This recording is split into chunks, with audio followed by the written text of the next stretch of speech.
मध्य प्रदेश कर्मचारियों, पेंशनरों, शिक्षकों की 5 बड़ी खबरें। विधानसभा चुनाव के पूर्व 2019 से महंगाई भत्ता का एरियर, धारा 49 विलोपित करने, पुरानी पेंशन, उच्च पद प्रभार अस्वीकृति की स्थिति में क्रमोन्नति का नुकसान, 4% डीआर आदि को लेकर बड़ी खबर। उच्च पद प्रभार प्रक्रिया में आ रही समस्याओं और अनावश्यक देरी के संबंध में समग्र शिक्षक संघ के प्रतिनिधि मंडल ने गुरुवार को स्कूल शिक्षा और जनजातीय विभाग के अधिकारियों से मुलाकात की। प्रधानाध्यापक को प्राचार्य पद का प्रभार दे विभाग। प्रधानाध्यापक माध्यमिक विद्यालय को हाईस्कूल प्राचार्य बनाए जाने के संबंध में समग्र प्रदेश अध्यक्ष सुरेश चंद्र दुबे के नेतृत्व में प्रधान पाठकों ने प्रतिनिधिमंडल ने विभाग की प्रमुख सचिव श्रीमती रश्मि अरुण समी और कर्मचारी कल्याण अध्यक्ष रमेश चंद्र शर्मा से मुलाकात की। इसके पहले प्रदेश भर से आए प्रधान पाठकों ने भोपाल के चिनार पार्क में बैठक कर समग्र शिक्षक संघ के प्रदेश अध्यक्ष सुरेश चंद्र दुबे के समक्ष अपनी पीड़ा व्यक्त की है। इस पर श्री दुबे ने प्रधान पाठकों के प्रतिनिधिमंडल को साथ लेकर स्कूल शिक्षा विभाग प्रमुख सचिव श्रीमती रश्मि समी और कर्मचारी कल्याण अध्यक्ष श्री रमेश चंद्र शर्मा से मुलाकात की। कर्मचारी कल्याण अध्यक्ष ने लिखा विभाग को पत्र। कर्मचारी कल्याण अध्यक्ष रमेश चंद्र शर्मा ने प्रधान पाठकों को प्राचार्य बनाए जाने के मुद्दे पर सहमति व्यक्त करते हुए इस नीतिगत विसंगति को दूर करने के लिए विभाग को पत्र लिखा है। प्रतिनिधिमंडल ने प्रमुख सचिव के समक्ष दिए ये तर्क। समग्र शिक्षक संघ ने अपने पत्र में विभाग के पत्र क्रमांक भोपाल दिनांक 3/7/2019 की कंडिका 3 का हवाला देते तर्क दिया कि प्रधानाध्यापक माध्यमिक विद्यालय और व्याख्याता जब वेतनमान एवं श्रेणी में द्वितीय श्रेणी का समकक्ष राजपत्रित पद है तो दोनों पद उच्च श्रेणी शिक्षक पदोन्नति से भरे जाते हैं। प्रधानाध्यापक को शिक्षक के समकक्ष व्याख्याता का उच्च पद का प्रभार देना कहाँ तक उचित है।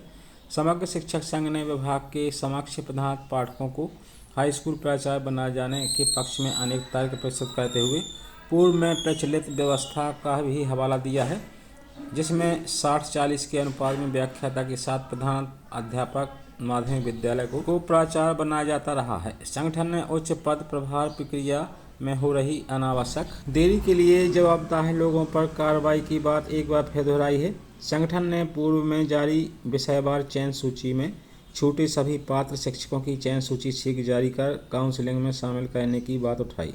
संगठन ने उच्च पद प्रभार प्रक्रिया को सरल, पारदर्शी और कम समय में पूरा करने के लिए अपने सुझाव भी दिए।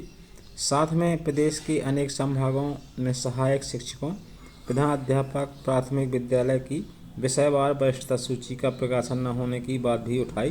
विभाग की प्रमुख सचिव ने संगठन द्वारा रखे गए बिंदुओं पर शीघ्र कार्रवाई करने की बात कही। वहीं विधानसभा चुनाव के पूर्व सरकार को हर कर्मचारियों की मांग पर समाधान करना चाहिए। उपरोक्त बयान जारी करते हुए मध्य प्रदेश कर्मचारी कांग्रेस महासंघ के प्रदेश अध्यक्ष ठाकुर संतोष सिंह दीक्षित ने मध्य प्रदेश सरकार के मुखिया यशस्वी मुख्यमंत्री आदरणीय शिवराज सिंह चौहान से मांग की है कि आचार संहिता के पहले कर्मचारियों के प्रत्येक संवर्ग की मांग को पूरा करना चाहिए, समाधान करना चाहिए, जिससे कर्मचारी जगत को आत्मसंतुष्टि मिले, उनको अपने अधिकार मिलें। संयुक्त मोर्चा के जिलाध्यक्ष ठाकुर संजय सिंह गहलोत ने कहा कि आचार संहिता के नज़दीकी से कर्मचारियों में घबराहट और बड़े विरोध की आहत होने लगी है, जबकि समस्याओं का अंबार लगा है। मध्य प्रदेश सरकार को हर संवर्ग के मुखिया को बुलाकर पंचायत लगाना चाहिए और उनकी मांगों को पूरा करना चाहिए। मोर्चा के संयोजक डॉक्टर अशफाक खान, अनिल बाविस्कर, जितेंद्र शर्मा आदि ने बताया कि 2004 से बंद पुरानी पेंशन प्रथम नियुक्ति दिनांक से वरिष्ठता के साथ लागू। इसी प्रकार लिपिक संभागीय अध्यक्ष ठाकुर अरविंद सिंह मंडी, कर्मचारी महासंघ प्रदेश अध्यक्ष सदानंद कापसे ने मांग की है कि मध्य प्रदेश के 48,000 स्थायी कर्मियों को नियमित किया जाकर उनके भविष्य की चिंता कीजिए। उनका जीवन अभाव में गुजर रहा है, उनको नियमित किया जाकर उनके साथ न्याय किया जाए। इसी प्रकार मध्य प्रदेश शिक्षक कांग्रेस के जिला अध्यक्ष संताराम निमोरकर धर्मेंद्र चौकसी ने कहा कि शिक्षक संवर्ग की मांगें को पूरा किए जाना, शिक्षक संवर्ग का भी भारी नुकसान हुआ है।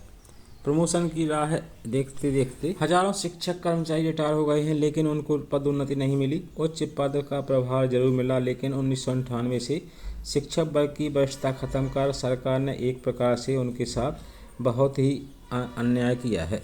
संयुक्त मोर्चा के जिला अध्यक्ष ठाकुर संजय सिंह गहलोत ने बताया कि इस तकनीकी खामियों को दूर किया जाना चाहिए, क्योंकि अगर कल को पुरानी पेंशन लागू होती है तो उनका इसमें सबसे ज़्यादा नुकसान होगा।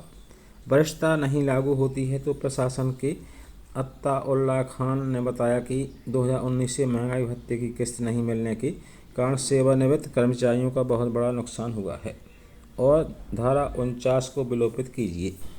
शनिवार को मध्य प्रदेश कर्मचारी कांग्रेस की बैठक आयोजित की गई, जिसमें कई मुद्दों पर चर्चा की गई। बैठक की अध्यक्षता जिला अध्यक्ष नरेंद्र पांडे द्वारा की गई, जबकि मुख्य अतिथि के तौर पर राजकुमार तिवारी संभागीय अध्यक्ष उपस्थित रहे। बैठक में जिला कार्यकारिणी का गठन एवं तहसील कार्यकारिणी का गठन कर अंतिम रूप दिया गया। वहीं बैठक में कर्मचारियों की आवश्यक मांगों का निराकरण कराए जाने बिंदुवार चर्चा हुई, जिसमें प्रमुख रूप से लिपिकों की वेतन विसंगति, मंत्रालयीन कर्मचारियों की समान ग्रेड पे दिया जाए, 2005 के बाद नियुक्त शासन के अधिकारी कर्मचारियों को एनपीएस बंद कर पुरानी पेंशन बहाल की जाए। वहीं मध्य प्रदेश जागरूक अधिकारी कर्मचारी संगठन के प्रदेश अध्यक्ष रॉबर्ट मार्टिन ने बताया कि उच्च पद प्रभार की प्रक्रिया जारी है, जो कि अब पूर्णतः स्वैच्छिक है, परंतु यदि किसी भी शिक्षकों के द्वारा उच्च पद प्रभार ग्रहण करने में अस्वीकृति जताई जाती है तो ऐसे में किसी भी शिक्षक का आर्थिक नुकसान नहीं होना चाहिए, क्योंकि यदि अस्वीकृति की स्थिति में यदि शासन द्वारा किसी भी प्रकार की आर्थिक दंड दिया जाता है, जैसे कि क्रमोन्नति न देना या रोकना, तो इससे शिक्षकों को आर्थिक नुकसान हो सकता है। इसलिए उच्च पद प्रभार अस्वीकृति की स्थिति में शिक्षकों को किसी भी प्रकार का आर्थिक नुकसान न हो, इसका वरिष्ठ कार्यालयों द्वारा एवं अधिकारियों को विशेष ध्यान रखना होगा। संगठन ने शासन से मांग की है कि उच्च पद प्रभार प्रक्रिया में शिक्षकों द्वारा अस्वीकृति की स्थिति में किसी प्रकार का आर्थिक नुकसान न हो। मध्य प्रदेश के 15,000 नवनियुक्त प्राथमिक शिक्षकों की नौकरी खतरे में, सुप्रीम कोर्ट का असर। सरकारी स्कूलों में प्राथमिक शिक्षक भर्ती को लेकर सुप्रीम कोर्ट ने योग्यता के विवाद पर फैसला सुना दिया है। सुप्रीम कोर्ट ने स्पष्ट कर दिया है कि प्राथमिक शिक्षक के लिए बीएड की डिग्री अमान्य है। उम्मीदवार के पास डीईएड अथवा उसके समकक्ष पाठ्यक्रम की डिग्री होनी चाहिए। इस फैसले के कारण मध्य प्रदेश के 15,000 नवनियुक्त प्राथमिक शिक्षकों की नौकरी खतरे में पड़ गई है। मध्य प्रदेश की प्राथमिक शिक्षक भर्ती प्रक्रिया सुप्रीम कोर्ट के निर्णय के अधीन। मध्य प्रदेश हाईकोर्ट के प्रवक्ता श्री रामेश्वर सिंह ठाकुर ने बताया कि शिक्षा का अधिकार अधिनियम के तहत प्राथमिक शिक्षक के लिए क्वालिफिकेशन में 12वीं के साथ डीएलएड की डिग्री अनिवार्य है, क्योंकि कक्षा 5 तक के बच्चों को कैसे पढ़ाया जाता है इसका प्रशिक्षण डीएड कोर्स में दिया जाता है। बीईएड कोर्स में कक्षा 5 तक के बच्चों को पढ़ाने के लिए किसी प्रकार का प्रशिक्षण नहीं दिया जाता है। राजस्थान के इस प्रकार के विवाद पर सुप्रीम कोर्ट ने फैसला सुनाया है। बिल्कुल वैसा ही विवाद मध्य प्रदेश में लंबित है। Jabalpur high court of Madhya Pradesh की डिवीजन बेंच द्वारा आदेशित किया गया था कि मध्य प्रदेश में होने वाली प्राथमिक शिक्षा भर्ती प्रक्रिया सुप्रीम कोर्ट के निर्णय के अधीन होगी। श्री ठाकुर ने बताया कि मध्य प्रदेश शासन को सुप्रीम कोर्ट में प्रचलित याचिका के निर्णय की प्रतीक्षा करना चाहिए था, परंतु शिक्षक भर्ती के लिए नोडल एजेंसी लोक शिक्षण संचालनालय भोपाल द्वारा सुप्रीम कोर्ट में प्रचलित मामले में गंभीरता से लिए बिना स्कूल शिक्षा विभाग एवं जनजाति कार्य विभाग में लगभग 25,000 प्राथमिक शिक्षकों की भर्ती कर दी गई। इनमें से 15,000 से अधिक प्राथमिक शिक्षक बीईएड डिग्रीधारी हैं। मध्य प्रदेश हाईकोर्ट ने सुप्रीम कोर्ट के फैसले को मानते हुए आदेश जारी करना होगा। ऐसी स्थिति में नवनियुक्त 15,000 प्राथमिक शिक्षकों की नियुक्ति निरस्त हो सकती है। सुप्रीम कोर्ट के डिसीजन पर प्रतिक्रिया व्यक्त करते हुए एडवोकेट दिनेश चौहान ने बताया कि वर्तमान में प्रचलित भर्ती प्रक्रिया को सबसे ज़्यादा नुकसान होगा। सुप्रीम कोर्ट के आदेश 11 अगस्त 2023 के बाद बीईएड वाले क्वालिफिकेशन उम्मीदवारों को नियुक्ति नहीं मिलेगी। मेरिट लिस्ट फिर से बनाई जाएगी। छत्तीसगढ़ मध्य प्रदेश की पेंशनों को महंगाई राहत के लिए मध्य प्रदेश की सहमति का इंतजार। मुख्यमंत्री भूपेश बघेल द्वारा की गई घोषणा के अनुरूप छत्तीसगढ़ के सेवानिवृत्त शासकीय कर्मचारियों को महंगाई राहत में 4% की बढ़ोतरी के लिए प्रक्रिया शुरू कर दी गई है। मध्य प्रदेश पुनर्गठन अधिनियम के प्रावधानों के अनुसार घोषणा पर शीघ्र अमल के लिए छत्तीसगढ़ शासन ने मध्य प्रदेश शासन को सहमति के लिए पत्र लिखा है। वर्तमान में मध्य प्रदेश शासन की सहमति के आधार पर राज्य के सेवानिवृत्त शासकीय कर्मचारियों को देय पेंशन पर 1 जुलाई 2023 से 38% के मान से महंगाई राहत का भुगतान किया जा रहा है। राज्य शासन द्वारा 1 जुलाई 2023 से 42% की दर से महंगाई राहत दिए जाने का निर्णय लिया गया है। इसके लिए वित्त विभाग ने 2/8/2023 को पत्र लिखकर मध्य प्रदेश शासन से मध्य प्रदेश पुनर्गठन विधेयक 2000 की धारा 49 के अंतर्गत सहमति चाही है।